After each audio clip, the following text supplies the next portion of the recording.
ഈ ചടങ്ങിൽ മുഴുവൻ കേരളത്തിൻ്റെയും സന്തോഷം പ്രകടിപ്പിക്കുന്ന ഈ ചടങ്ങിൽ സംബന്ധിക്കുന്നതിൽ ഏറ്റവും സന്തോഷം. ലോകത്തിലെ വലിയ കപ്പലുകൾ അനായാസമായി വിഴിഞ്ഞം കപ്പൽ കവയിലെത്തുന്നത് കേരളത്തിന് മാത്രമല്ല ഭാരതത്തിനാകെ അഭിമാന നിമിഷം തന്നെയാണ്. ഈ മെഗാ പദ്ധതി അടിസ്ഥാന സൗകര്യ വികസനത്തിലേക്ക് നമ്മൾ തുറന്ന വലിയ കവാടങ്ങളിൽ ഒന്ന് വിജയകരമായി നടപ്പാക്കിയതിൻ്റെ പിന്നിൽ അതിൽ പങ്കാളികളായ എല്ലാവരെയും അഭിനന്ദിക്കാൻ ഞാൻ ഈ അവസരത്തിൽ ആഗ്രഹിക്കുന്നു. ദേശീയപാത വികസനം, GAIL pipeline, Kochi metro, NH-67, ഇപ്പോൾ വിഴിഞ്ഞം പദ്ധതി, അങ്ങനെ സദ്ഭരണത്തിന്റെ അലയൊലികൾ നമ്മുടെ നാട്ടിലും അലയടിക്കുന്നതിൽ കേന്ദ്ര സർക്കാർ പ്രതിനിധി എന്നുള്ള നിലയിൽ ഏറെ സന്തോഷമുണ്ട്. യൂറോപ്പ്, ഗൾഫ്, കിഴക്കൻ ഏഷ്യ എന്നിവയെ ബന്ധിപ്പിക്കുന്ന അന്താരാഷ്ട്ര ഷിപ്പിംഗ് റൂട്ടുകളുടെ സാമീപ്യമുള്ളതിനാൽ കേരളത്തിന് അവസരങ്ങളുടെ ഒരു കടൽ തുറക്കുക കൂടിയാണ് വിഴിഞ്ഞം തുറക്കുന്നത്. വിഴിഞ്ഞം പൂർണ്ണമായും പ്രവർത്തനക്ഷമമായാൽ ഈ തുറമുഖത്തിന് രാജ്യത്തിന്റെ ട്രാൻസ്ഷിപ്മെന്റ് ആവശ്യങ്ങളുടെ 75% കൈകാര്യം ചെയ്യാൻ കഴിയുമെന്നതും വലിയ പ്രതീക്ഷയേണ്ടുന്ന കാര്യമാണ്. നമുക്കറിയാം, കഴിഞ്ഞ 9 വർഷമായി രാജ്യം സാക്ഷ്യം വഹിക്കുന്ന നരേന്ദ്രമോദി സർക്കാരിന്റെ സദ്ഭരണത്തിന്റെ പ്രതിഫലനം കൂടിയാണ് ഇന്നിവിടെ കാണുന്നത്. ഇതുവരെ കണ്ടിട്ടില്ലാത്ത വേഗതയിൽ, വ്യാപ്തിയിൽ, സർവതല സ്പർശിയായിട്ടുള്ള വികസനം ലോകോത്തര നിലവാരത്തിൽ രാജ്യത്ത് നടന്നുകൊണ്ടിരിക്കുകയാണ്. ആധുനിക ലോകത്ത് പുരോഗതി എന്നാൽ, വികസനം എന്നാൽ അത് അടിസ്ഥാന സൗകര്യങ്ങളിൽ ഊന്നി തന്നെയാണെന്ന് മനസ്സിലാക്കിയാണ് കേന്ദ്ര സർക്കാർ അതിവേഗ മുന്നേറ്റം ഈ മേഖലയിൽ നടപ്പിലാക്കി വരുന്നത്. പതിറ്റാണ്ടുകളായിട്ട് മുടങ്ങിക്കിടന്ന അടിസ്ഥാന സൗകര്യ വികസന പദ്ധതികളുടെ പൂർത്തീകരണവും പുതിയവ ആരംഭിക്കുന്നതും ഈ സർക്കാരിന്റെ വികസന സമീപനത്തിന്റെ ആണിക്കല്ലാണ്. റെയിൽവേ, ജലപാത, ഹൈവേ, ഷിപ്പിംഗ്, വ്യോമയാനം എന്നിങ്ങനെ എല്ലാ മേഖലകളിലും അസാധാരണമായ വേഗം ഇന്ന് നിർമ്മാണ പ്രവർത്തനങ്ങളിലുണ്ട്. നിലവിലുള്ളവയുടെ നവീകരണവും പുതിയ നിർമ്മാണങ്ങളും എന്തിലും വേഗവികസന കാഴ്ചകൾ അങ്ങോളം ഇങ്ങോളം നമുക്ക് കാണാം. എന്തിനാണ് കൂടുതൽ തുറമുഖങ്ങൾ, വിമാനത്താവളങ്ങൾ, എന്തിനാണ് ഇത്രയേറെ അടിസ്ഥാന സൗകര്യ വികസനത്തിൽ നിക്ഷേപിക്കുന്നത് എന്ന ചോദ്യത്തിന് ഒരു സമ്പദ് വ്യവസ്ഥയുടെ മൊത്തത്തിലുള്ള വളർച്ചയിൽ അടിസ്ഥാന സൗകര്യങ്ങൾ സുപ്രധാനമായിട്ട് പങ്കുവഹിക്കുന്നു എന്നതാണ് ഉത്തരം. ഈ നിക്ഷേപങ്ങൾ തൊഴിൽ സൃഷ്ടിക്കുകയും ചെലവ് ഗണ്യമായി ലാഭിക്കുന്നതിന് സംഭാവന നൽകുകയും ചെയ്യും. ഇന്ന് ഭാരതം അടിസ്ഥാന സൗകര്യങ്ങൾ നിർമ്മിക്കുന്നത്, അതിലൊരു വിപ്ലവം നടപ്പാക്കുന്നത് ഇപ്പോഴത്തെ ആവശ്യങ്ങൾക്ക് വേണ്ടി മാത്രമുള്ളതല്ല. അതിന്റെ പിന്നിൽ നന്നായി ചിന്തിച്ച് ആലോചിച്ചുള്ള ഒരു ദീർഘകാല പദ്ധതി കൂടിയാണ്. അടിസ്ഥാന സൗകര്യ വികസനം ഇന്ത്യൻ സമ്പദ് വ്യവസ്ഥയുടെ ചാലകശക്തിയാണെന്നും ഈ സമഗ്രമായ പരിവർത്തനത്തിലൂടെ രാജ്യം അതിന്റെ സാമ്പത്തിക പുരോഗതി കൈവരിക്കുന്നത് ഉറപ്പാക്കുമെന്നും പ്രധാനമന്ത്രി മോദിയുടെ നേതൃത്വത്തിലുള്ള ഭരണകൂടം വിശ്വസിക്കുന്നു. വിഴിഞ്ഞത്ത് 75 വർഷം മുമ്പ് തുടങ്ങിയ ആലോചന, അതാണ് ഇന്ന് ഈ അങ്ങനെ ഒരു പദ്ധതിയാണെന്ന് നരേന്ദ്രമോദി സർക്കാരിന്റെ കാലത്ത് യാഥാർത്ഥ്യമാകുന്നത്. 1944-45 കാലഘട്ടത്തിൽ തിരുവിതാംകൂറിലെ അന്നത്തെ മഹാരാജാവ് ചിത്തിര തിരുനാളിന്റെ കാലത്താണ് തുറമുഖത്തിന്റെ സാധ്യതകൾ ആദ്യമായി അന്വേഷിക്കുന്നത്. അതിനുവേണ്ടിയിട്ട് പ്രാഥമിക സർവേ നടക്കുകയും ചെയ്തിരുന്നു. പക്ഷെ പിന്നീട് സ്വാതന്ത്ര്യാനന്തര ഇന്ത്യയിൽ മറ്റ് പല പദ്ധതികളും എന്നതുപോലെ ഇത് മുടങ്ങിക്കിടന്നു. Success has many fathers but failure is an orphan എന്നത് വിഴിഞ്ഞത്തിൽ നിന്ന് കാണുന്നു. 2015 നരേന്ദ്രമോദി സർക്കാർ അധികാരമേറ്റ് 1 വർഷമാകുമ്പോഴാണ് പുതുജീവൻ, ഈ വിഴിഞ്ഞത്തിന് പുതുജീവൻ വെച്ചത് എന്ന് നമുക്കറിയാം. പതിറ്റാണ്ടുകളായിട്ട് തുറമുഖങ്ങളുടെ ഭരണ നിർവഹണത്തിലെ പരിഷ്കാരങ്ങൾ തീർപ്പ് കൽപ്പിക്കാതെ കിടക്കുകയായിരുന്നു. ഇത് വികസനത്തെ ഗുരുതരമായി ബാധിച്ചു. പഴയ നിയമങ്ങളും ചട്ടങ്ങളും ഇന്ത്യൻ തുറമുഖങ്ങളുടെ വികസനം പരിമിതപ്പെടുത്തിയിരുന്നു. നിയമനിർമ്മാണത്തിൽ കൊണ്ടുവന്ന മാറ്റങ്ങൾ തുറമുഖങ്ങളിലെ ഗുണമേന്മയും സൗകര്യങ്ങളും വികസിപ്പിക്കാൻ സഹായിക്കുന്നു. ഇപ്പോൾ മിക്ക തുറമുഖങ്ങളും ലാഭത്തിലാണ്. രാജ്യത്തിന് നമുക്ക് 11 പ്രധാന തുറമുഖങ്ങളും 200-ലധികം ചെറിയ തുറമുഖങ്ങളും 7517 കിലോമീറ്റർ ലോജിസ്റ്റിക് വ്യവസായം രാജ്യത്ത് 2.25 കോടിയിലധികം ആളുകൾക്ക് തൊഴിൽ നൽകുന്നു. ഇന്ന് രാജ്യത്തെ ഏറ്റവും വലിയ തൊഴിൽ ദാതാക്കളിൽ ഒരാളായിട്ട് ഈ മേഖല മാറിക്കഴിഞ്ഞു. സമുദ്ര വ്യാപാരത്തിൽ ഇന്നത്തെ ഇന്ത്യ വലിയ മാറ്റങ്ങൾ കൈവരിച്ചിട്ടുള്ള ഇന്ത്യയാണ്. 2014-15 വരെ സ്വാതന്ത്ര്യത്തിന്റെ ആദ്യത്തെ 67 കൊല്ലക്കാലം കൊണ്ട് നമ്മുടെ ശേഷി 150 ടൺ കൈകാര്യം ചെയ്യാനായിരുന്നതെങ്കിൽ കഴിഞ്ഞ 9 വർഷക്കാലത്തിനിടയിൽ അത് നേരെ ഇരട്ടിയായി 150-ൽ നിന്ന് 300 ടൺ വരെ കൈകാര്യം ചെയ്യാൻ കഴിയുന്ന വിധത്തിൽ ഇന്ത്യയുടെ തുറമുഖങ്ങൾ ഇന്ന് വളർന്നു കഴിഞ്ഞു. തുറമുഖാധിഷ്ഠിത വികസനത്തിൽ വിപ്ലവം തീർക്കാൻ വേണ്ടിയിട്ടുള്ള ആവിഷ്കരിച്ച പദ്ധതിയാണ് സാഗർമാല. സാഗർമാലയ്ക്ക് കീഴിലുള്ള പദ്ധതികൾ പ്രധാന തുറമുഖങ്ങൾ, കേന്ദ്ര മന്ത്രാലയങ്ങൾ, സംസ്ഥാന മാരിടൈം ബോർഡുകൾ, സംസ്ഥാന സർക്കാരുകൾ, മറ്റ് ഏജൻസികൾ എന്നിവയിലൂടെ അവയെല്ലാം ഇന്ന് വേഗത്തിൽ നടപ്പിലാക്കിക്കൊണ്ടിരിക്കുകയാണ്. 2015-ൽ 175 പദ്ധതികളുമായിട്ട് ആവിഷ്കരിക്കപ്പെട്ട സാഗർമാല ഇപ്പോൾ 5.5 ലക്ഷം കോടി രൂപ മൂല്യമുള്ള 802 പദ്ധതികളുമായിട്ട് പുരോഗമിച്ചുകൊണ്ടിരിക്കുകയാണ്. കേന്ദ്ര ഉപരിതല ഗതാഗത മന്ത്രാലയത്തിന്റെ ഭാരത്മാല പദ്ധതി സമാന്തരമായി സാഗർമാലക്കൊപ്പം സഞ്ചരിക്കുന്നു. പ്രധാനമന്ത്രി ഗതിശക്തി പ്രോഗ്രാം ഇതിനൊപ്പം നെടുന്തൂണായി നൽകുന്നു. ഒരുപക്ഷെ തീരദേശം അടിസ്ഥാനമാക്കിയുള്ള ഈ വികസനം ഏറ്റവും അധികം പ്രയോജനപ്പെടുത്താനാകുക കേരളം പോലെയുള്ള സംസ്ഥാനങ്ങൾക്കാണ്.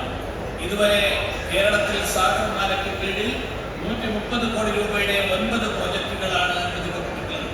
അതിൽ 5 ഇതിനകം പൂർത്തിയായി. കടൽ തീരത്താൽ അനുഗ്രഹീതമായ നമുക്ക് ഈ സാധ്യതകളെ എല്ലാം ഉപയോഗപ്പെടുത്തി തന്നെ മുന്നോട്ട് കൊണ്ടുപോകാം. എല്ലാ പദ്ധതികളും, എല്ലാ വികസന പദ്ധതികളും പ്രാദേശിക ജനതയെ വിശ്വാസത്തിലെടുത്താവണം എന്നതും നാം ശ്രദ്ധിക്കേണ്ടതുണ്ട്. അവരുടെ ആശങ്കകളും പ്രശ്നങ്ങളും പരിഹരിച്ചുകൊണ്ട് വേണം നമുക്ക് മുന്നോട്ട് കൊണ്ടുപോകേണ്ടത്. തുറമുഖം നയിക്കുന്ന വ്യവസായവൽക്കരണം, കണക്ടിവിറ്റി, അടിസ്ഥാന സൗകര്യങ്ങൾ, മത്സ്യബന്ധന തുറമുഖം, ടൂറിസം ഇവയെല്ലാം സംസ്ഥാന സമ്പദ് വ്യവസ്ഥയ്ക്ക് വലിയ സംഭാവനകൾ നൽകുമ്പോൾ അതിന്റെ മുഖ്യ ഗുണഭോക്താക്കൾ പ്രാദേശിക ജനതയാകണം. അതേസമയം സ്വകാര്യ വ്യവസായികളെ കുറിച്ച് ജനങ്ങളെ തെറ്റിദ്ധരിപ്പിക്കുന്ന പ്രചാരണ പരിപാടികളിൽ നിന്ന് ഉത്തരവാദപ്പെട്ട രാഷ്ട്രക്ഷേമത്തിൽ താല്പര്യമുള്ള രാഷ്ട്രീയ പ്രസ്ഥാനങ്ങൾ വിട്ടുനിൽക്കണം. കാരണം വികസനം എന്നുള്ളത് സർക്കാരിന്റെ മാത്രം പരിശ്രമം കൊണ്ട് നടപ്പിലാക്കാൻ കഴിയുന്നതല്ല എന്ന് തിരിച്ചറിഞ്ഞിരിക്കുന്ന കാലഘട്ടമാണ്. സ്വകാര്യ മേഖലയുടെ പങ്കാളിത്തം ഈ കാര്യത്തിൽ അനിവാര്യമാണ് എന്നതുകൂടി നമ്മൾ ഓർമ്മിക്കേണ്ടതുണ്ട്. കഴിഞ്ഞ 9 വർഷത്തെ ഇന്ത്യയുടെ അടിസ്ഥാന സൗകര്യ വികസന യാത്രയുടെ തൊപ്പിയിൽ മറ്റൊരു തൂവൽ കൂടി ചേർത്തതിന് എല്ലാവരെയും ഒരിക്കൽ കൂടി അഭിനന്ദിച്ചുകൊണ്ട് ഞാൻ അവസാനിപ്പിക്കുന്നു. എല്ലാവർക്കും നമസ്കാരം. അഭിനന്ദന വാക്കുകളിൽ നന്ദി. അടുത്തതായി കേരളത്തിന്റെ പൊതുവിദ്യാഭ്യാസ തൊഴിൽ വകുപ്പ് മന്ത്രി ശ്രീ ശ്രീയുടെ ആശംസ പ്രസംഗത്തിന് സാധിച്ചു.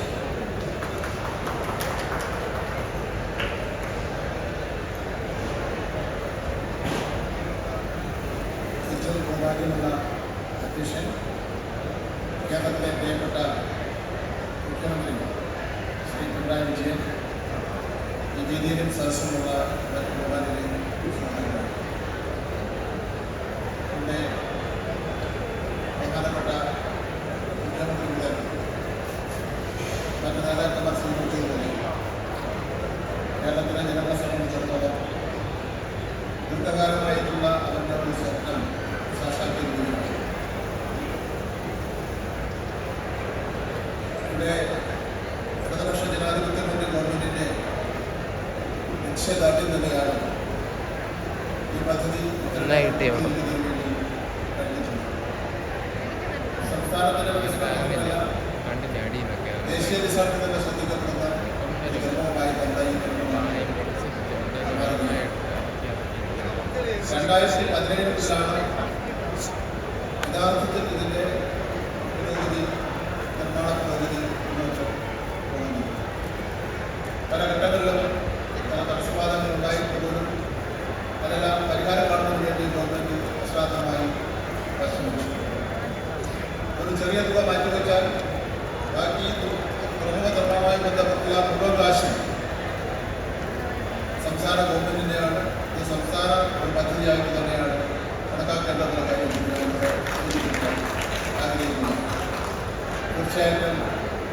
ഭാവിയിൽ ഒരുപാട് വികസന സാധ്യതകളുണ്ടാകും.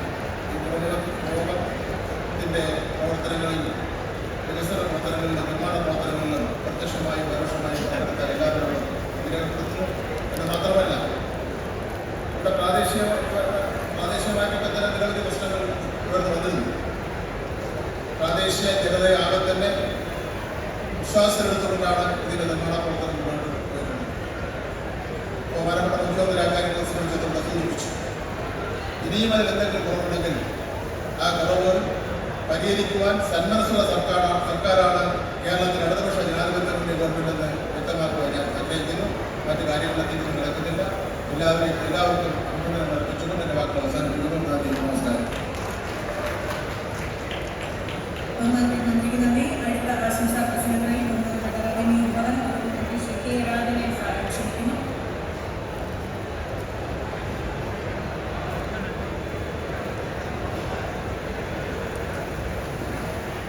മലയാളത്തിൻ്റെ സ്വപ്നം തീരാമെന്ന മഹനീയമായ ചടങ്ങിൻ്റെ അധ്യക്ഷൻ കേരളത്തിലെ ബഹുമാനായ പ്രമുഖ മുഖ്യമന്ത്രി ശ്രീ മോദി ഈ ചടങ്ങ് ഉദ്ഘാടനം ചെയ്ത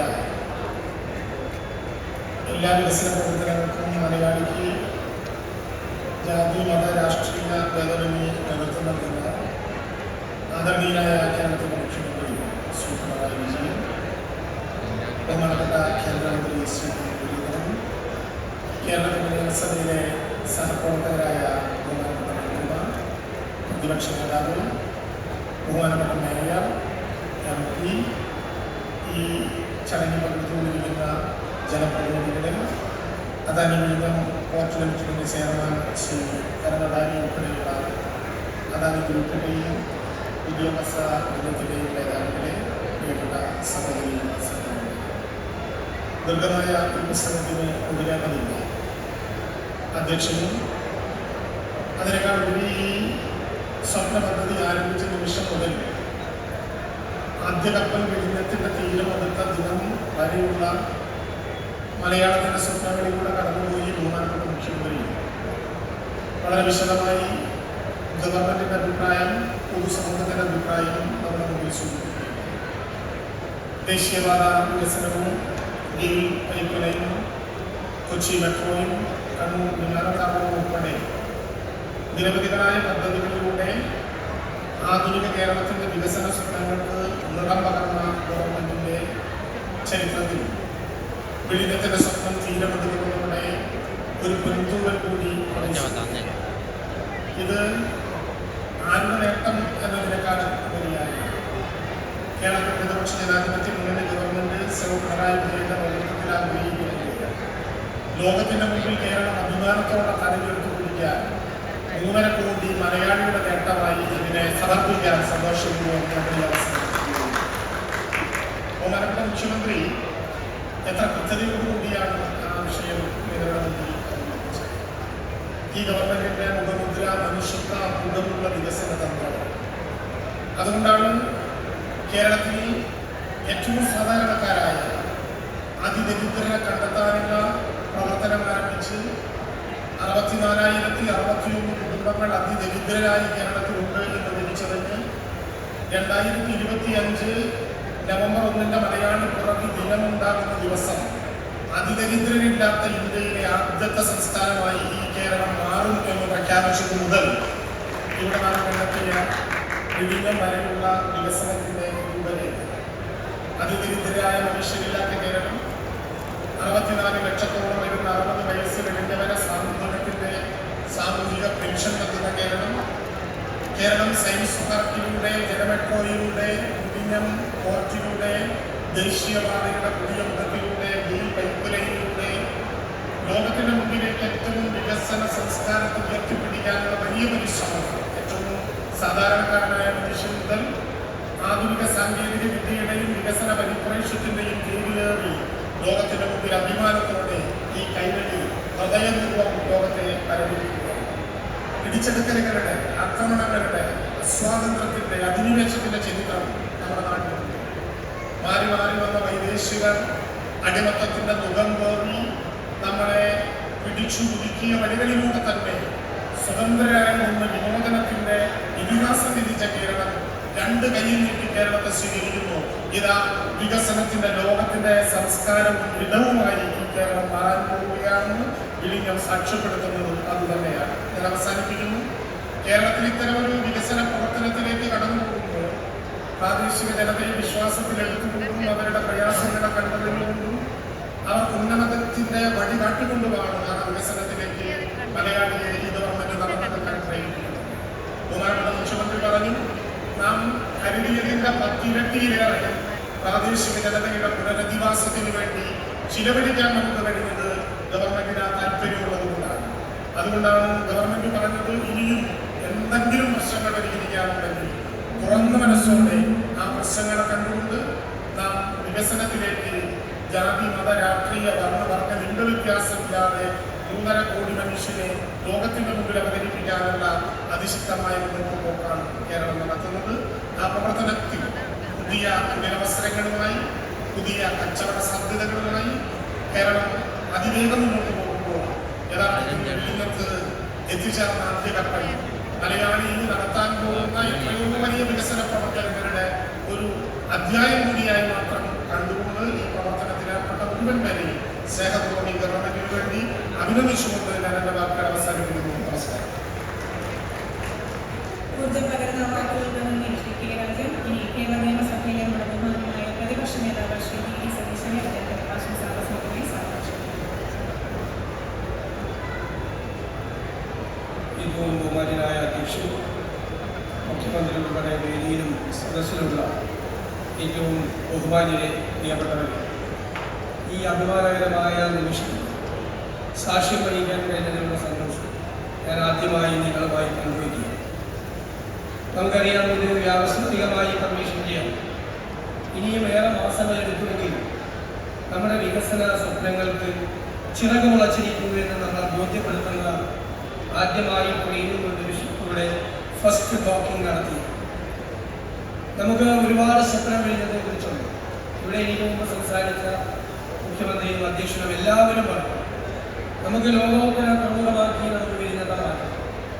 സിയാറ്റിൽ പോലെ, സിംഗപ്പൂർ പോലെ ദക്ഷിണ കേരളം മുഴുവൻ ഒരു പോർട്ട് സിറ്റിയായി മാറുന്ന സ്വപ്നത്തിലേക്കാണ് നമ്മൾ പറന്നു പോകേണ്ടത്. അതിനുവേണ്ടി ഒരുപാട് കാര്യങ്ങൾ നമുക്ക് ഇനിയും ചെയ്യേണ്ടതുണ്ട്. സമയബന്ധിതമായി അതെല്ലാം പൂർത്തിയാക്കുക എന്നതാണ് നമ്മുടെ ചുമതല. തീർച്ചയായും അക്കാര്യത്തിന് വേണ്ടി ഗവൺമെന്റ് എടുക്കുന്ന എല്ലാ പോസിറ്റീവായ കാര്യങ്ങൾക്കും ഞങ്ങളുടെ എല്ലാവരുടെയും പൂർണ്ണമായ പിന്തുണ ഉണ്ടാകും ഇനി ഞാൻ ഈ അവസരത്തിൽ ഉറപ്പു നൽകുന്നു. നമുക്കിതിനൊരു ചരിത്രമുണ്ട്. ഇതൊരു വലിയ സ്വപ്നമായി അടുത്ത കാലത്തൊന്നും തുടങ്ങിയ സ്വപ്നമാണ്. ചിത്രതിരുനാൾ ബാലരാമവർമ്മയുടെ കാലത്ത് തുടങ്ങിയ സ്വപ്നമാണ് വിഴിഞ്ഞം തുറമുഖം ഉണ്ടാകണമെന്ന്. മാറി മാറി വന്ന ഗവൺമെന്റുകളെല്ലാം അതിനു വേണ്ടിയിട്ടുള്ള ഒരുപാട് പരിശ്രമങ്ങൾ നടത്തി. പല കാരണങ്ങൾ കൊണ്ട്, സാങ്കേതിക പ്രശ്നങ്ങൾ കൊണ്ട്, സാമ്പത്തിക പ്രശ്നങ്ങൾ കൊണ്ട് അത് നടക്കാതെ പോയി. പക്ഷേ ഈ അവസരത്തിൽ നമുക്ക് അനുസ്മരിക്കാതിരിക്കാൻ കഴിയാതെ വയ്യ. കേരളത്തിന്റെ പ്രിയങ്കരനായിരുന്ന മുഖ്യമന്ത്രി ശ്രീ ഉമ്മൻചാണ്ടിയുടെ നേതൃത്വത്തിലുള്ള മന്ത്രിസഭയാണ് ഈ വിഴിഞ്ഞം തുറമുഖം യാഥാർത്ഥ്യമാക്കുന്നത് എന്ന് നാം അറിഞ്ഞിട്ടുണ്ട്. ഒരുപാട് പ്രശ്നങ്ങൾ, പ്രതിസന്ധികൾ എല്ലാം അദ്ദേഹത്തിന്റെ മുന്നിലുണ്ടായിരുന്നു. ഇതൊരു കടൽ കൊള്ളയാണ് എന്ന ആരോപണം വന്നപ്പോഴും ഇത് 6000 കോടി രൂപയുടെ റിയൽ എസ്റ്റേറ്റ് ഈ അദാനി ഗ്രൂപ്പുമായി ചേർന്ന് നടത്തുന്നതാണ് എന്ന ആരോപണത്തിന്റെ കുണ്ടമുന നെഞ്ചിൽ തറച്ചപ്പോഴും പതരാതെ, പിന്തിരിഞ്ഞോടാതെ, തളർന്നു പോകാതെ ഈ വിഴിഞ്ഞം തുറമുഖം യാഥാർത്ഥ്യമാക്കും എന്ന് ധീരമായ തീരുമാനമെടുത്ത മുഖ്യമന്ത്രിയായിരുന്നു ഉമ്മൻചാണ്ടി. അദ്ദേഹം അത് നടപ്പാക്കുക തന്നെ ചെയ്തു. അതിന്റെ തറക്കല്ലിട്ടതിന്റെ പ്രവർത്തനങ്ങൾ തുടങ്ങി വെച്ചിട്ടാണ് അദ്ദേഹം കാലാവധി പൂർത്തിയാക്കി. മാത്രമല്ല, കേന്ദ്ര സർക്കാരിന്റെ പാരിസ്ഥിതിക അനുമതി ഉൾപ്പെടെയുള്ള മുഴുവൻ അനുമതികളും ആ കാലത്ത് തന്നെ വാങ്ങിച്ചു. കേന്ദ്രം ആദ്യമായിട്ടാണ് ഇന്ത്യയിലെ ഏതെങ്കിലും ഒരു പോർട്ടിന് വയബിലിറ്റി ഗ്യാപ്പ് ഫണ്ട് കൊടുക്കുന്നത്. ആ വയബിലിറ്റി ഗ്യാപ്പ് ഫണ്ട് കൂടി കേന്ദ്രത്തിൽ നിന്ന് വാങ്ങിക്കാൻ ശ്രീ ഉമ്മൻചാണ്ടിക്ക് കഴിയും. തീർച്ചയായും കുറച്ചുകൂടെ വന്ന ഈ ഗവൺമെന്റ് അത് പൂർത്തിയാക്കുന്നതിന് വേണ്ടിയിട്ടുള്ള ശ്രമങ്ങൾ നടത്തി. ഞങ്ങളിത് പ്രത്യേകമായി ഞാൻ അഭിനന്ദിക്കുക കൂടി ചെയ്യുന്നു. വികസനം എന്ന് പറയുന്നത് ഈ നാടിനോടുള്ള നമ്മുടെ കമ്മിറ്റ്മെന്റും വരാനിരിക്കുന്ന തലമുറയോടുള്ള കമ്മിറ്റ്മെന്റും കൂടി എന്നതാണ്. വികസനം ഒരുപാട് മാറ്റങ്ങൾ വരും. ജനങ്ങളുടെ ജീവിത നിലവാരത്തിൽ വരുത്തുന്ന മാറ്റമായിരിക്കും അത്. ഒരുപാട് തൊഴിൽ സാധ്യതകളും കേരളത്തിന്റെ സാമ്പത്തിക വരുമാനവും നമുക്ക് വികസന പദ്ധതികൾ നടപ്പാക്കാൻ, ക്ഷേമ പദ്ധതികൾ നടപ്പാക്കാനുള്ള നമ്മുടെ കരുത്തായി നമുക്ക് ഈ പോർട്ടിനെ മാറ്റണം എന്നാണ് എൻ്റെ അഭ്യർത്ഥന. ഞാൻ എപ്പോഴും ആലോചിക്കാറുണ്ട്, എന്താണ് വികസനം, ഡെവലപ്മെന്റ് എന്നാണ്? ഞാൻ കരുതുന്നത് ഒരു പ്രദേശത്ത് വികസനം വന്നാൽ ആ പ്രദേശത്തെ ജനങ്ങളുടെ ജീവിത നിലവാരത്തിൽ ഉണ്ടാകുന്ന വലിയ വ്യത്യാസമായിരിക്കണം വികസനം. അല്ലാതെ ഒരു പ്രദേശത്ത് വികസനം വരുന്നത് ആ പ്രദേശത്ത് ജീവിക്കുന്ന സാധാരണ മനുഷ്യരെ ചേരിയിലേക്കും സിമന്റ് ഗോഡൌണിലേക്കും തള്ളിവിടുന്നതാകരുത് വികസനം.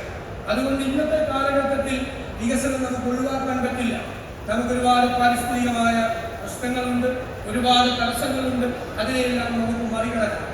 ഇന്നത്തെ കാലത്തെ വികസനത്തിന് ഒരു പ്രശ്നം കൂടിയുണ്ട്, ഡെവലപ്മെന്റ് വിക്ടിംസ്. വികസനത്തിന്റെ ഇലകൾ ഉണ്ടാകുന്നു.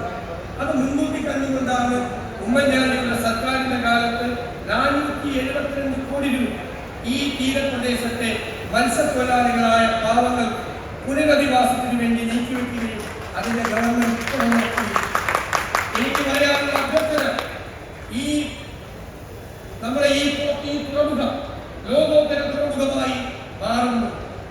ഒരു പാവപ്പെട്ട മനുഷ്യന്റെയും കണ്ണുനീര് ഈ തുറമുഖത്ത് വീഴ്ത്തില്ല എന്ന ഉറപ്പുകൂടി നമ്മൾ വരുത്തണം. അവർക്കെല്ലാവർക്കും പുനരധിവാസം ഉറപ്പാക്കുക എന്നത് നമ്മുടെ എല്ലാവരുടെയും ലക്ഷ്യമാകണം. ഒരാളും ചേരിയിലേക്ക് പോകരുത്, ഒരാളും ഈ സിമന്റ് ഗോഡൌണിൽ താമസിക്കരുത്. ഈ വികസനത്തിന് ഇരകളായി വരുന്ന മുഴുവൻ മനുഷ്യരെയും സംരക്ഷിക്കുക എന്നുള്ള തീരുമാനം കൂടി ഈ വികസനത്തിന്റെ ഭാഗമായി എടുക്കണം എന്ന വിനയപൂർവമായ അഭ്യർത്ഥനയോടുകൂടി നമ്മൾ ആഗ്രഹിക്കുന്ന സമയത്ത്, നമ്മൾ വിചാരിക്കുന്ന സമയത്ത് തീർക്കാൻ വേണ്ടിയുള്ള സമയബന്ധിതമായ പരിപാടികളുമായി മുന്നോട്ട് പോകണം എന്ന വിനയപൂർവമായ അഭ്യർത്ഥന ഒരിക്കൽ കൂടി മുന്നിൽ വെച്ചുകൊണ്ട് ഞാൻ എന്റെ വാക്കുകൾ ചുരുക്കുന്നു. എല്ലാ ആശംസകളും നേരുന്നു.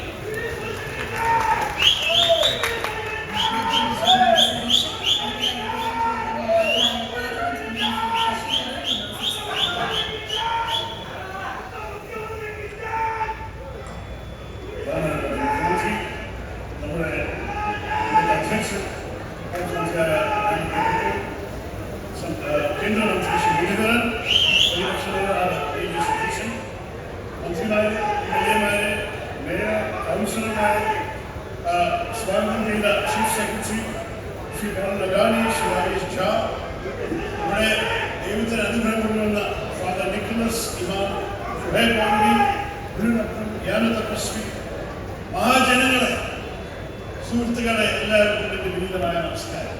ഇത് വലിയൊരു സന്തോഷ മുഹൂർത്തമാണെന്ന് ഇന്ന് കൂടിയിരിക്കുന്നത്. ഞാൻ ഈ വേദി ഒരു പക്ഷേയല്ല, വ്യക്തമായിട്ട് ഈ വേദിയിൽ എല്ലാം വെച്ച് ദീർഘകാലം BISL ഡയറക്ടർ ബോർഡായിട്ട് സേവനം ചെയ്ത ഒരു വ്യക്തിയാണ് ഞാൻ. ആദ്യം തിരുവനന്തപുരത്ത് നിങ്ങളുടെ ജനപ്രതിനിധിയാവാൻ ആഗ്രഹിച്ചിട്ട് ഈ നഗരത്തിൽ വരുമ്പോൾ കേട്ട ഒരു കഥയാണ്. ഈ വിഴിഞ്ഞം തുറമുഖ ജനങ്ങളുടെ കുറെ വർഷത്തിന്റെ സ്വപ്നമാണ്. ഇതിനെ യാഥാർത്ഥ്യമാക്കാൻ സാധിച്ചിട്ടില്ല. 1992 MP രാഘവൻ മന്ത്രിയായിരിക്കുന്ന സമയത്ത് ശ്രീ K. കരുണാകരൻ നടന്ന സമയത്ത് നിയമസഭയിൽ അനൗൺസ് ചെയ്ത ഈ പദ്ധതി ഇതുവരെ യാഥാർത്ഥ്യമാക്കിയ ഏറ്റെടുക്കുന്നത് പറഞ്ഞു പലരുമാണ്, പല ഓർഗനൈസേഷൻസും. അപ്പോൾ ഞാൻ ആ സമയത്ത് ഞാൻ പ്രതിപക്ഷത്തായിരുന്നു. BISL ഉണ്ടായിരുന്നു, പക്ഷേ കാര്യങ്ങൾ നടക്കാൻ സാധിച്ചില്ല. ഈ സ്വപ്നത്തെ യാഥാർത്ഥ്യമാക്കാൻ ആർക്കും സാധിച്ചില്ല. 2004 മുതൽ 2010 വരെ ശ്രീ അച്യുതാനന്ദന്റെ മന്ത്രിസഭയിൽ 3 തവണ അൺസക്സസ്ഫുൾ ബിഡ് ടെൻഡർ ഇറക്കി. ബിഡിന് ശരിയായില്ല. ബിഡ് ജയിച്ചവര് പക്ഷേ കേന്ദ്ര സർക്കാർ അക്സെപ്റ്റ് ചെയ്തില്ല, അല്ലെങ്കിൽ ഇവിടുത്തെ ചില പ്രശ്നമുണ്ടായിരുന്നു. എന്തായാലും ഉമ്മൻചാണ്ടി 2011 മുഖ്യമന്ത്രി ആകുമ്പോൾ ഈ പദവി ഇളകാതെ എന്ന സ്ഥിതിയിലാണ്. അതുകൊണ്ട് ഞാൻ ധൈര്യത്തോട് പറയട്ടെ, അദ്ദേഹത്തിന്റെ മുൻകൈയുടെ കാരണം മാത്രമാണ് നമുക്കിതിനെ മുന്നോട്ട് പ്രോത്സാഹിച്ചത്. എല്ലാ സ്റ്റഡികളും നടത്തി പരിസ്ഥിതിയെ കുറിച്ച് ആവശ്യമുള്ള പഠനം ചെയ്തു. ലാൻഡ് അക്വിസിഷനെ കുറിച്ച് മനസ്സിലാക്കി ടെക്നിക്കൽ സ്റ്റഡി നടത്തിയ അദ്ദേഹം. എന്നിട്ട് 2011 തന്നെ അദ്ദേഹത്തിന്റെ ആദ്യത്തെ വർഷം ഈ സെക്രട്ടറിയിൽ മുഖ്യമന്ത്രിയാക്കുമ്പോൾ അദ്ദേഹം പറഞ്ഞു, നമ്മൾ ഈ പദ്ധതിയെ യാഥാർത്ഥ്യമാക്കണം. ആ കാലത്ത് ഓർമ്മയുണ്ട്, നമ്മുടെ ഗജേന്ദ്ര ഹൽദിയ അദ്ദേഹം നമ്മുടെ വലിയ അധ്യക്ഷൻ പോയ ഡൽഹിയിൽ നിന്ന് ഉദ്യോഗസ്ഥൻ വന്നിട്ട് നമ്മൾ അദ്ദേഹത്തിന് സഹായം കൂടി എടുത്തിട്ടാണ് ഈ വയബിലിറ്റി ഗ്യാപ്പ് ഫണ്ടിങ്ങിനെ നമ്മൾ തീരുമാനിച്ചത്. കാരണം പല ബിസിനസ്സുകാരും പറയാനും ഈ പദവിയിൽ മുതലാവില്ല, ഞങ്ങൾക്ക് ലാഭം കിട്ടില്ല, ഞങ്ങൾ പിടിയുന്നില്ല. ആ കാലത്താണ് ശ്രീ ഉമ്മൻചാണ്ടി കാരണം ശ്രീ ഹൽദിയ വന്നിട്ട് വയബിലിറ്റി ഗ്യാപ്പ് ഫണ്ടിങ്ങിന്റെ പ്രോജക്റ്റിനെ ഞങ്ങൾക്ക് പഠിച്ചു തന്നതും ഇതിന്റെ സഹായിക്കേറ്റ് ഞാനാണ് ആദ്യം ശ്രീ ഉമ്മൻചാണ്ടിയുടെ ആവശ്യപ്പെട്ട കാര്യം ഫൈനാൻസ് മിനിസ്റ്റർ അരുണിലേക്ക് കണ്ടതിനെ കുറിച്ച് സംസാരിച്ച് പിന്നെ ഉമ്മൻചാണ്ടി സാർ തന്നെ ഒരു ശനിയാഴ്ച സെക്കൻഡ് സാറ്റർഡേ ആയിരുന്നു, അവധി ദിനമാണ്, അദ്ദേഹം വന്നു. ശ്രീ അരുൺ ജെയ്റ്റ്ലിയെ കണ്ടു. 518 കോടി വയബിലിറ്റി ഗ്യാപ്പ് ഫണ്ടിങ് 2014 അദ്ദേഹം വാങ്ങിയിരുന്നു. എല്ലാ കാര്യത്തിലും നിങ്ങൾക്കറിയാം ഈ പദവിയെ യാഥാർത്ഥ്യമാക്കാനുള്ള ശ്രമങ്ങളൊക്കെ ശ്രീ ഉമ്മൻചാണ്ടി ഏറ്റെടുത്ത ശേഷം 2014 വീണ്ടും ടെൻഡർ ആ തവണ 5 കമ്പനി കിട്ടിയത് 2 മാത്രമേ ടെൻഡർ ഡോക്യുമെന്റ് വാങ്ങിയുള്ളൂ. പക്ഷെ അവസാന ദിനം വരുമ്പോൾ ആരും ബിഡ് സബ്മിറ്റ് ചെയ്തു. ഇപ്പോഴാണ് മുഖ്യമന്ത്രി ഓരോരോ ടെൻഡർ എടുത്ത് കമ്പനി കുറിച്ച് സംസാരിച്ചു. നിങ്ങളുടെ ജീവിതത്തിൽ ഗുണങ്ങൾ അറിയുന്നു. അദ്ദേഹം എന്നെയും ചോദിച്ചു, നിങ്ങളുടെ വ്യക്തിബന്ധങ്ങൾ വിഴിഞ്ഞത്തിന് വേണ്ടി ഉപയോഗിക്കണം, ഞങ്ങൾ ഗേറ്റിനെ നീട്ടാം, പക്ഷെ ടെൻഡർ ബിഡ് വരികയാണ്. ആ സമയത്താണ് ഒരു ഭാഗ്യത്തോട് സുഖപാതം ഞാൻ ന്യൂയോർക്കില് ഒരു കാര്യത്തിന് വേണ്ടി പോകുന്ന സമയത്ത് ഒരേ പ്രേമിക്കുകയും ശ്രീ ഗൗതം അദാനി അദ്ദേഹത്തിന് നമുക്ക് പരിചയമുണ്ടായിരുന്നു. ഞാൻ അവസരത്തെ എടുത്തിട്ട് ന്യൂയോർക്കിൽ പോകുന്ന വഴിക്കൊക്കെ അദ്ദേഹം പറഞ്ഞു വിഴിഞ്ഞത്തിന്റെ ഓരോരോ ഗുണങ്ങൾ. അദ്ദേഹം പറഞ്ഞു ശരി, ഇതൊക്കെയാണെങ്കിൽ ഞങ്ങളുടെ കമ്പനി ബിഡ് ചെയ്യുന്നു. ആകെ ഒരൊറ്റ വാലിഡ് ബിഡ് നമുക്ക് കിട്ടിയിരുന്നു. ചിലവർ ആക്ഷേപിച്ചു. ഞാൻ രാഷ്ട്രീയം പറയുന്നില്ല. പലരും പറഞ്ഞു എന്തിനാണ് ഇദ്ദേഹം ഒരു പാർട്ടിയുടെ വ്യക്തിയാണ്, എന്തിനാണെന്ന് അവരെ സന്ദേശിച്ചത്. പക്ഷേ ആകെ ഒരൊറ്റ വാലിഡ് ബിഡ് ഉണ്ടാകും അദ്ദേഹത്തിൻ്റെയാണ്. അങ്ങനെയാണ് നമ്മൾ 2015 കൺസെഷണൽ അഗ്രിമെന്റ് സൈൻ ചെയ്തിട്ട് design build operation transfer model ആദ്യത്തെ തവണ കേരളത്തിൽ ഇറക്കാൻ സാധിച്ചു. ഇതൊരു സ്വപ്നം യാഥാർത്ഥ്യമാക്കാനുള്ള ശ്രമത്തിലാണ് മുഖ്യമന്ത്രി ഞങ്ങൾ എല്ലാവരും അദ്ദേഹത്തെ സഹായിച്ചതിനെ ഇറക്കിയത്.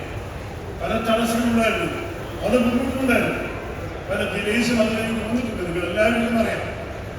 ആദ്യം ഞാൻ ശ്രീ ഗൗതം അദാനി ഈ വീഴ്ച കൂട്ടിക്കൊണ്ടു വന്നിട്ട് ജനങ്ങളെ കണ്ട് സംസാരിച്ചപ്പോൾ അദ്ദേഹം പല വാഗ്ദാനങ്ങൾ നൽകി. അത് എല്ലാം പൂർത്തിയാണ് പറയാൻ സാധിക്കില്ല. ഒരു കാര്യം അദ്ദേഹം ഉദ്ദേശിച്ചത് ഒഫീഷ്യലി 2019 നവംബറിലായിരുന്നു ആദ്യത്തെ ഫേസ് കഴിഞ്ഞിട്ട് ആദ്യത്തെ കപ്പൽ വരാനുണ്ടാകും. അദ്ദേഹം പറഞ്ഞ് 1000 ദിവസത്തിൽ ചെയ്തു തരാം, നവംബർ 18 ചെയ്തു തരാം. പക്ഷേ നമ്മളെല്ലാവരും ദുർഭാഗ്യം 2017 ഓഖി വന്നു, അതോടെ വളരെ നഷ്ടപ്പെട്ടു. പിന്നെ 2018-19 പ്രളയമായിരുന്നു, 20 മുതൽ 22 വരെ കോവിഡായിരുന്നു. അതുകൊണ്ടാണ് അവസാനം 2023 ഇന്ന് ആദ്യത്തെ കപ്പൽ വീഴ്ച വന്നിട്ട് ആ കാലഘട്ടത്തിൽ ഓടാൻ ഇറക്കി മുഖ്യമന്ത്രി ബലൂണിനെ റിലീസ് ചെയ്തപ്പോൾ നമ്മൾക്കതിൻ്റെ സന്തോഷം ആദ്യത്തെ അവസരമായിരുന്നു.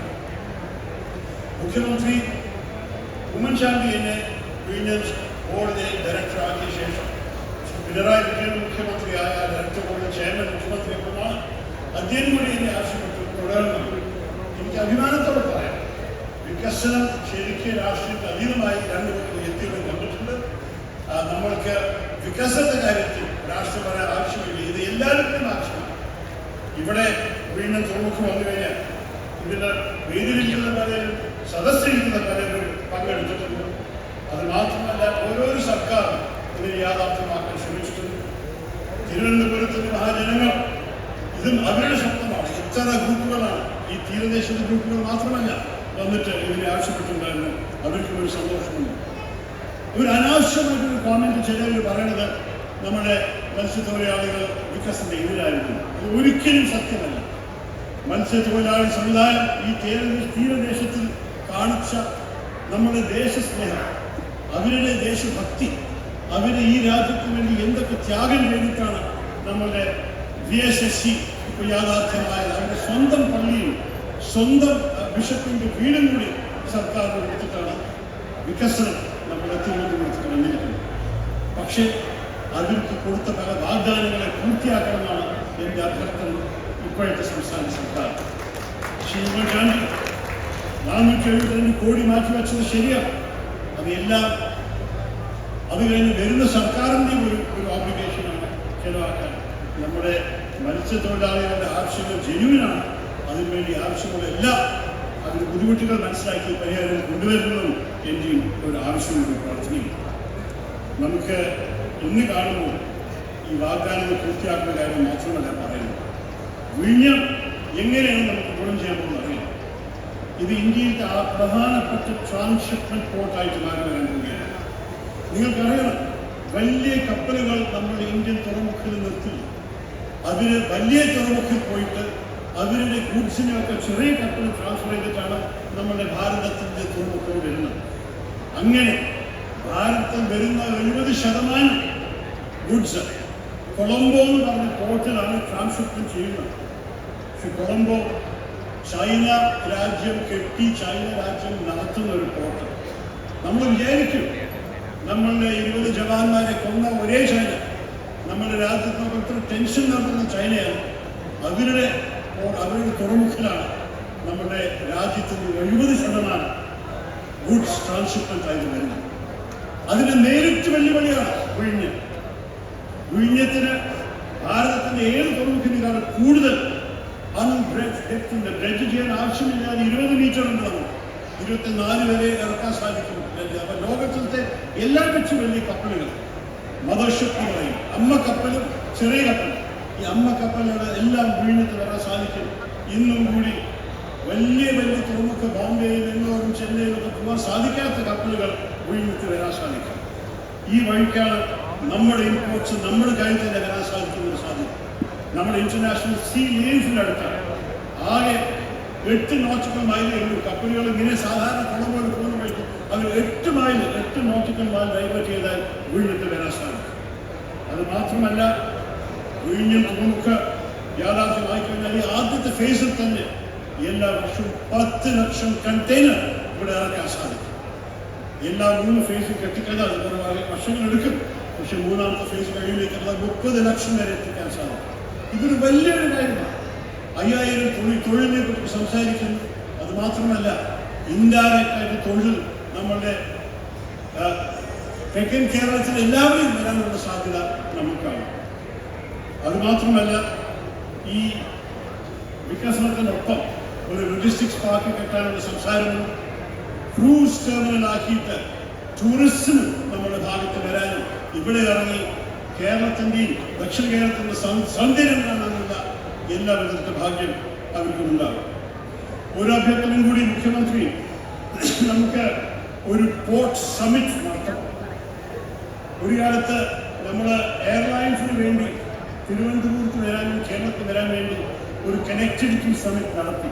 ഞാൻ എൻ്റെ അധ്യക്ഷത്തിൽ തന്നെ പല എയർലൈൻ കമ്പനീസിനെ തിരുവനന്തപുരത്ത് ക്ഷണിച്ചിട്ട് സ്റ്റേക്ക് ഹോൾഡേഴ്സൊക്കെ സംസാരിച്ചിട്ട് ഒരു കണക്ടിവിറ്റി സമ്മിറ്റ് ചെയ്തതായിരുന്നു. ഒരു പോർട്ട് സമ്മിറ്റ് വിളിച്ചിട്ട് എല്ലാ പ്രധാനപ്പെട്ട കപ്പൽ നടത്തുന്ന കമ്പനികളെ ഇവിടെ വിളിച്ചിട്ട് നമ്മൾ അവർക്ക് ആവശ്യപ്പെടുന്ന അവരുടെ സഹകരണത്തിന് എല്ലാ സൗകര്യങ്ങളും ഉണ്ടാകുന്ന ചൂണ്ടിക്കാണിക്കാൻ ഒരു സമയം വരും. അതിന് നമ്മൾ എല്ലാവരുടെയും സഹകരണം ഉണ്ടാകും. ട്രിവാൻഡ്രം ചേംബർ ഓഫ് കോമേഴ്സ് സംസാരിച്ച് അവരാണ് നമ്മളൊക്കെ. താങ്കളുടെ സർക്കാർ, കേന്ദ്ര സർക്കാർ, ഞങ്ങളുടെ പ്രതിപക്ഷം എല്ലാവരുടെയും ഒരു ഇൻട്രസ്റ്റാണ്, എല്ലാവരുടെയും ഒരു താല്പര്യമാണ് വികസനം നമ്മുടെ കേരളത്തിൽ വരണം, തിരുവനന്തപുരത്ത് ഈ ഭാഗത്ത് കാണണം. അപ്പം അതിനുവേണ്ടി ആവശ്യമുള്ള ഈ ഹിൻറ്റർലാൻഡ് പറയുന്നത് ഇവിടുന്ന് റോഡും റെയിൽ ലൈനും കെട്ടിയ ശേഷം വിഴിഞ്ഞത്ത് ഇറങ്ങുന്ന ഓരോ കണ്ടെയ്നറിനെ കുറിച്ചിനെ കേരളത്തിൽ മാത്രമല്ല തമിഴ്നാടിനൊക്കെ എളുപ്പത്തിൽ അയക്കാൻ സാധിക്കും. അതോടെ എല്ലാവർക്കും കിട്ടാൻ പോകുന്ന ഗുണം നമ്മളെല്ലാവരും പങ്കെടുക്കണം. അതിലത്തെ പ്രധാനപ്പെട്ട ബെനിഫിഷ്യറീസ് ഇവിടുത്തെ തീരദേശത്ത് താമസിക്കുന്ന മത്സ്യത്തൊഴിലാളികൾക്ക് ആവണമെന്നാണ് എൻ്റെയും ഒരു പ്രാർത്ഥന. ഇത് മാത്രം പറഞ്ഞിട്ട് നമ്മൾ ഇതുവരെ എത്തിച്ചതിന് വലിയ സന്തോഷം പറഞ്ഞു. ഇനിയും ചില കാര്യങ്ങൾ മുന്നോട്ട് പോകാനുണ്ട്. ചില ഡെഡ്ലൈൻസ് വൈകിട്ടുണ്ട്. നമ്മുടെ ചില തർക്കങ്ങളുണ്ട്. ഈ എന്തുകൊണ്ടാണ് ഈ സമയത്ത് നേരത്തെ അയച്ചാൽ അതെല്ലാം പരിഹരിച്ചിട്ട് നമ്മൾക്ക് ഈ വികസനം വിഴിഞ്ഞത്തിൽ കേരളത്തിന് വേണ്ടി കാണുന്നത് കൂടി ഈ സന്തോഷം ഒരിക്കലും ഒരു രൂപം പ്രഖ്യാപിച്ചിട്ട് ഞാനൊരു വാക്ക് ചുരുക്കുന്നു. നന്ദി, നമസ്കാരം.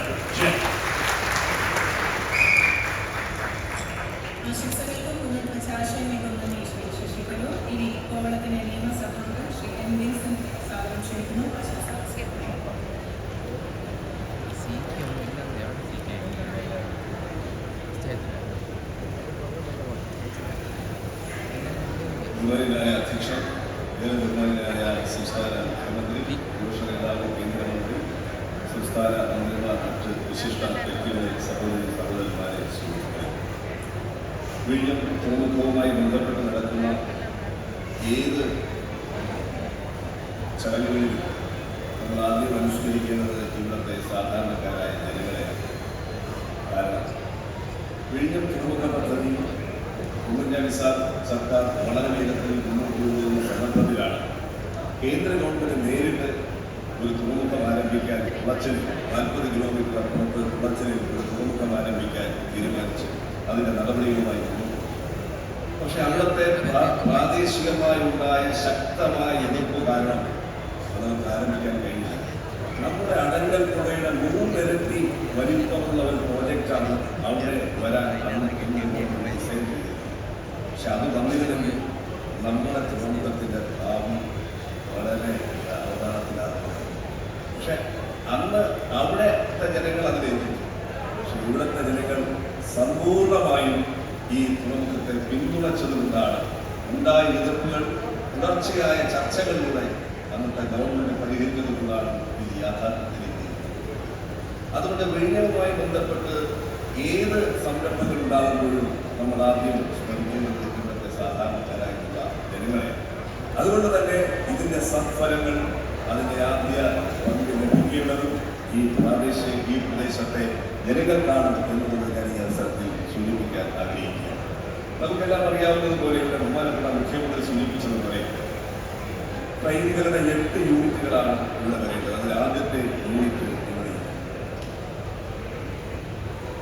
വളരെയേറെ പ്രതികൂലമായ കാലാവസ്ഥകളെല്ലാം അതിജീവിച്ച് ആ ട്രെയിനുകളുമായി ഈ തുറമുഖ തീരത്തേക്ക് എത്തിയിട്ടുള്ള കപ്പലിലെ ജീവനക്കാരെ ഇതുവരെയുമില്ല ഈ അവസരത്തിൽ.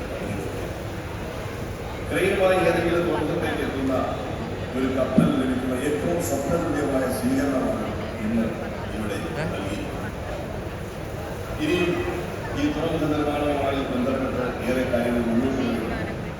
റെയിൽ കണക്ടിവിറ്റി നമ്മുടെ സംസ്ഥാനത്തും അയൽ സംസ്ഥാനങ്ങളിലും ചരക്ക് നീക്കം ഏറ്റവും വേഗത്തിൽ നടപ്പിലാക്കേണ്ടുന്ന റെയിൽ കണക്ടിവിറ്റിക്ക് വേണ്ടുന്ന DPRയുടെ അംഗീകാര സ്റ്റേജിൽ മാത്രമാണ്.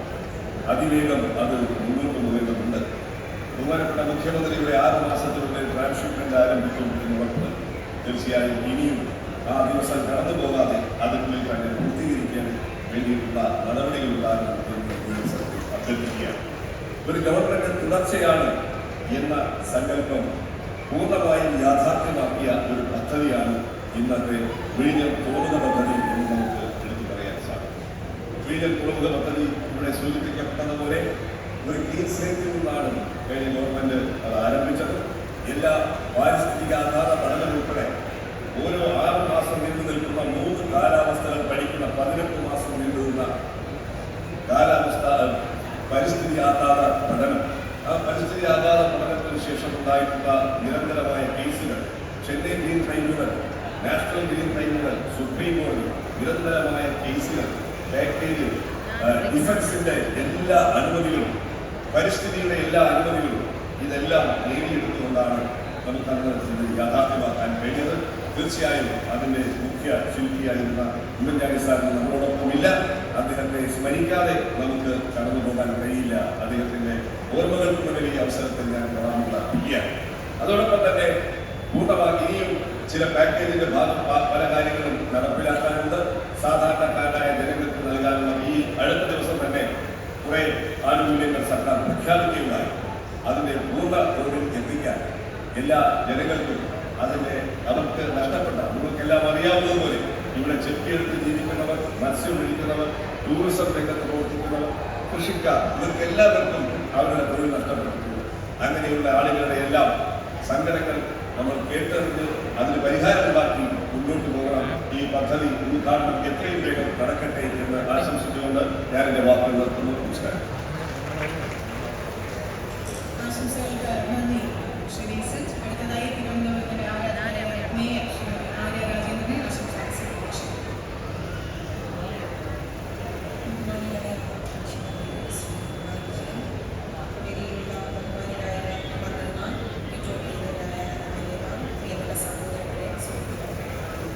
ഏറ്റവും അഭിമാനമായ ഒരു ചടങ്ങിലാണ് നാം ഇന്ന് സാക്ഷ്യം വഹിക്കുന്നത്. ബഹുമാനായ മുഖ്യമന്ത്രി അദ്ദേഹത്തിന്റെ പ്രസംഗത്തിൽ ആദ്യം സൂചിപ്പിച്ചതുപോലെ കേരളത്തെ സംബന്ധിച്ചിടത്തോളം അസാധ്യമായ വാക്കുപോലുമില്ല എന്നതാണ്. അസാധ്യമായത് എന്ന് പലരും അഭിപ്രായപ്പെട്ടിരുന്ന, പലരും പറഞ്ഞിരുന്ന പദ്ധതികളെയെല്ലാം സാധ്യമാക്കാൻ കേരളത്തിന്റെ ജനതയോടൊപ്പം നിന്ന ബഹുമാനായ മുഖ്യമന്ത്രിയെയും സർക്കാരിനെയും ഈ അവസരത്തിൽ അഭിനന്ദിക്കാൻ ഞാൻ ആഗ്രഹിക്കുകയാണ്. പല പദ്ധതികൾ പ്രകാരം നമ്മുടെ കേരളത്തിലെ സാധാരണക്കാരായ ജനങ്ങളുടെ കണ്ണീരൊത്തി ആ ജനങ്ങളുടെ മുഖത്തെ പുഞ്ചിരി കാണാൻ ആഗ്രഹിക്കുന്ന ഒരു ഗവൺമെന്റ് എന്നുള്ള നിലയിൽ നമ്മുടെ വിഴിഞ്ഞത്തെ വികസന പ്രവർത്തനങ്ങൾ ഓർത്ത് നടക്കുന്നത് വഴി ഉണ്ടാകുന്ന വികസന പ്രവർത്തനങ്ങൾ നടപ്പിലാകുമ്പോൾ ഇവിടുത്തെ ജനങ്ങൾക്ക് ആവശ്യമായ എല്ലാ പ്രവർത്തനങ്ങളും, അവർക്ക് വേണ്ടിയുള്ള എല്ലാ അടിസ്ഥാന സൗകര്യങ്ങളും, അവരുടെ ജീവിതം മെച്ചപ്പെടുത്തുന്നതിന് വേണ്ടിയുള്ള എല്ലാ പ്രവർത്തനങ്ങളും കേരളത്തിലെ ഗവൺമെന്റ്, കേരളത്തിലെ മുഖ്യമന്ത്രി ഏറ്റെടുക്കും, അത് ചെയ്യും, അത് നടപ്പിലാക്കുമെന്നുള്ള വിശ്വാസം തന്നെയാണ് ഒരു തുടർ ഭരണത്തിലേക്ക് നമ്മുടെ ഗവൺമെന്റിനെ എത്തിച്ചത് എന്ന് നിസ്സംശയം നമുക്ക് പറയാൻ സാധിക്കും. അത്തരത്തിലുള്ള ഒരു അവസരത്തിലാണ് നമ്മുടെ ഈ പോർട്ടിന്റെ ഉദ്ഘാടനം, ആദ്യ കപ്പൽ ഇവിടെ എത്തിച്ചേരുന്ന ഈ സന്ദർഭം ഉണ്ടായിട്ടുള്ളത്. ഇവിടെ ജനങ്ങളെ പുനരധിവസിപ്പിക്കുന്നതിന് വേണ്ടിയുള്ള പാക്കേജ് അടക്കം നടപ്പിലാക്കുന്നു. ജനങ്ങൾക്ക് വേണ്ടിയുള്ള എല്ലാ സേവനവും, ജനങ്ങൾക്ക് വേണ്ടിയുള്ള എല്ലാ അടിസ്ഥാന സൗകര്യങ്ങളും മെച്ചപ്പെടുത്തുന്നതിന് വേണ്ടി ഈ കേരളത്തിന്റെ ഗവൺമെന്റിനോടൊപ്പം, കേരളത്തിന്റെ മുഖ്യമന്ത്രിയോടൊപ്പം തലസ്ഥാന നഗരസഭ ഉണ്ടാകും എന്നുകൂടി സൂചിപ്പിച്ചുകൊണ്ട് എന്നെ പ്രസംഗം അവസാനിപ്പിക്കുന്നു. എല്ലാവർക്കും അഭിവാദ്യം. നന്ദി Shrimati Arya.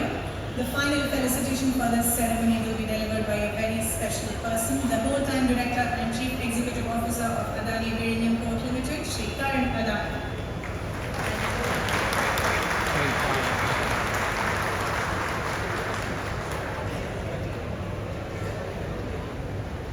Honorable Chief Minister of Kerala, Shri Pinarayi Vijayan, Honorable Union Minister of State for External Affairs, Shri P. Muralidharan Ji, Honorable Ministers of the Government of Kerala, Shri Ahmed Devakoval Ji, Shri V. Sivankuti Ji, Shri A. Rajan Ji, Honorable Leader of the Opposition, Shri V.D.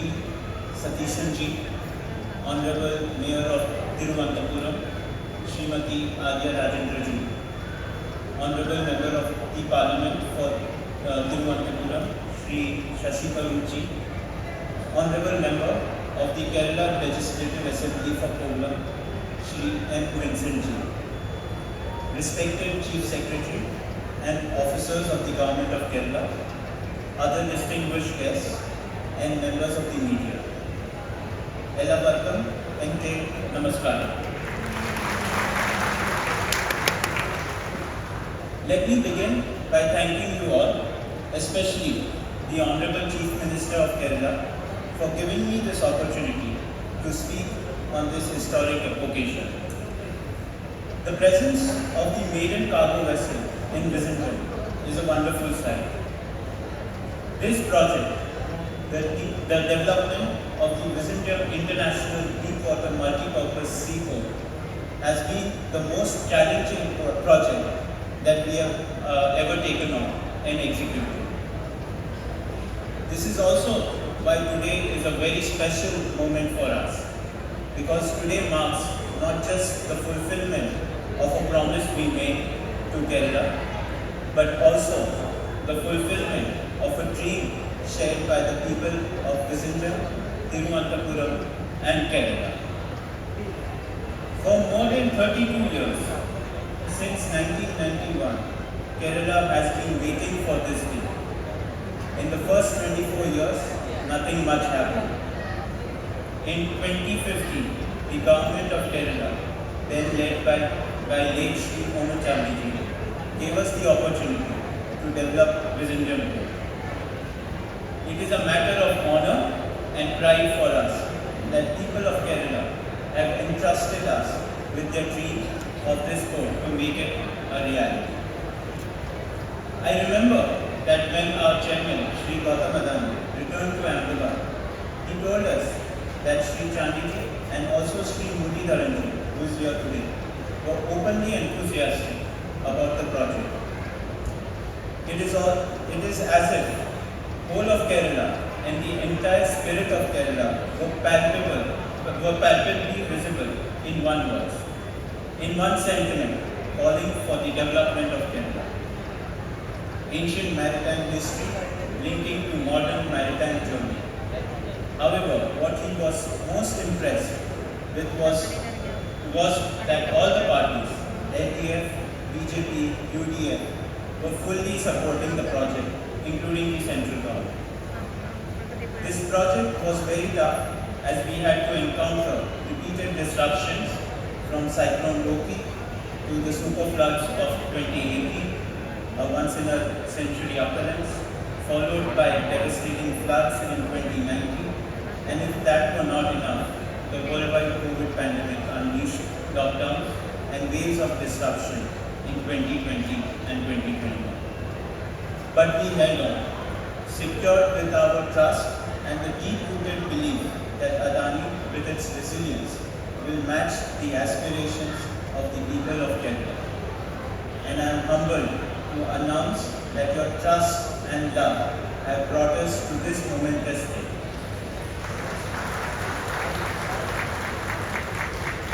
To you, the people of Kerala and Thiruvananthapuram, my salutations. Although Sri Oman Chandiji is no longer with us, I wish to express my gratitude to him and his government for welcoming us. I must also thank you, Honorable Chief Minister, and the central government for your unwavering support for this project. Honorable CM, it is you who have guided us through the most difficult part of the project, its execution on the ground, and without your vision and foresight, this project would not have been gotten to where it is now.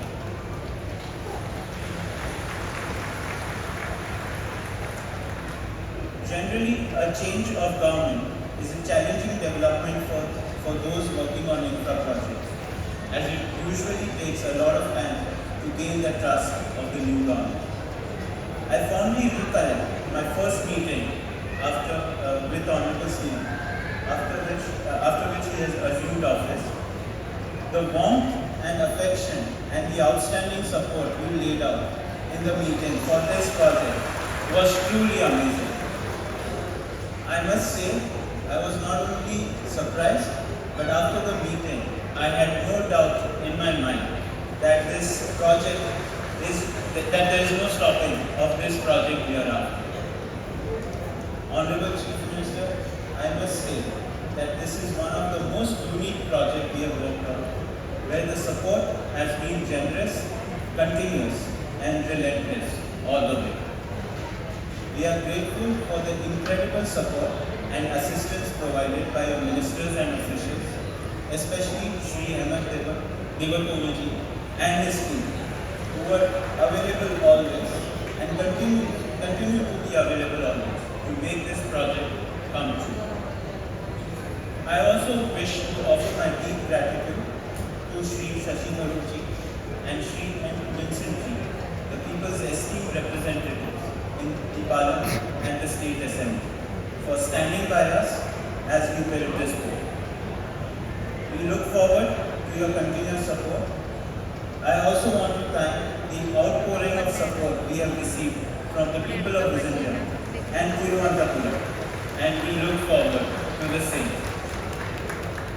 The way all of you have come together, cutting across political and ideological difference to support the Vizhinjam project is proof that Kerala stands solidly united as one when it comes to Kerala's interests and Kerala's development.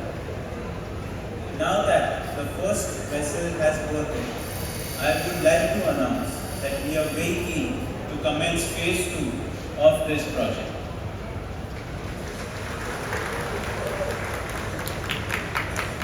On this historic occasion of Sendua 15, I am reminded of another historic birthday of Alpha 2 on October 1998. Now in October 2023, 25 years later, 25 years of glorious history of maritime development at Mundra is the harbinger of a glorious chapter of India's maritime progress. We are committed to not only recreating a Mudra scale of development, but also creation of an even larger scale of opportunity for the people and state of Kerala.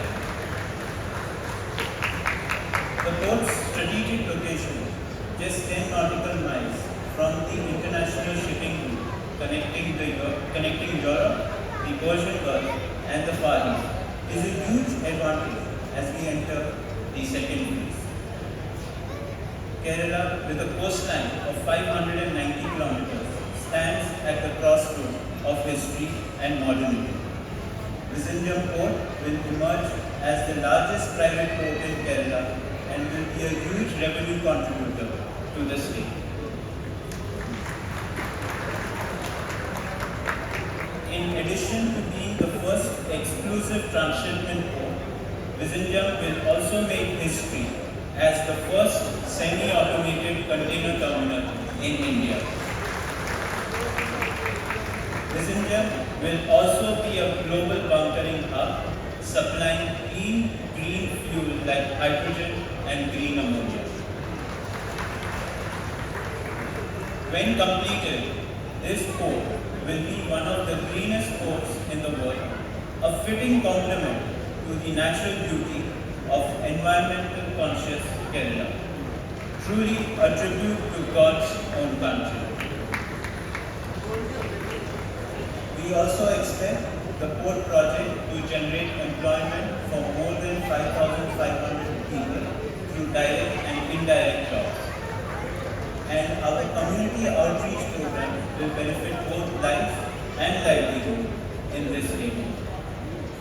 We are humbled by this opportunity to leverage our expertise to transform Vizhinjam, which has the potential to compete with leading global ports like Colombo, Singapore, Portland, and Jabalpur. With a natural draft of 18 meters, Vizhinjam will soon be capable of docking some of the largest container ships in the world. Once again, I thank all the stakeholders, including my colleagues, who have worked extremely hard and put their heart and soul into making this project a dream come true for the people of Kerala. It is this effort and commitment from all, the government, both central and state, the people of Kerala and my colleagues from Adani Group, that has helped us to deliver and continue to deliver what Kerala expects from us. I thank everyone gathered here for joining us today and for supporting and steering the project to this advanced stage. I promise you that we will deliver a magnificent world-class port and we will deliver it on time. Nani Namaskara, Jai Hind. Thank you, Shri Karan Adani, the Chairman of Adani Vizhinjam Port Limited. ഈ ശ്രദ്ധേയമായ നേട്ടത്തിന് ഈ ദിവസത്തിന് സംഭാവന നൽകിയ എല്ലാവരെയും അഭിസംബോധന ചെയ്ത് അവർക്ക് നന്ദി അർപ്പിക്കുന്നതിന് വേണ്ടി അദാനി വിഴിഞ്ഞം പോർട്ട് ലിമിറ്റഡിന്റെ CEO രാജേഷ് ഝാജിയെ സാദരം ക്ഷണിക്കുന്നു. I invite Mr. Rajesh Jha to deliver his vote of thanks.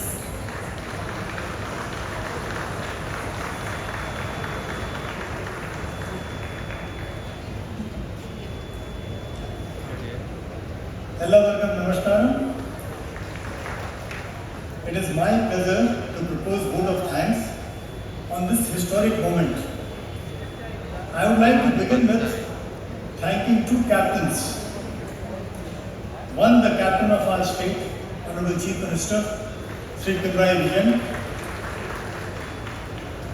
and Mr. Karan Adani, captain of APSEZ, who in spite of all the natural calamities that this project faced, steered us to this momentous occasion when Kerala has made history. The last mega seaport had come in Kerala, that was Cochin Seaport in 1926. So we are creating history after 96 years. I would like to thank Leader of Opposition, Mr. V.D. Satheeshan, for all the support that he has provided to us on numerous occasions. Honorable Court Minister, who, like a very tough taskmaster, reviewed every month about the progress of the project. And he contributed a big way towards us achieving this milestone. I would like to thank BISL, our Co-Secretary, Mr. Srinivas, who with his technical knowledge supported us in understanding how to achieve this kind of masterpiece. I would like to thank ഇവിടെ നോക്കില്ല എണീറ്റ് വന്നപ്പോ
camera रखने के back करना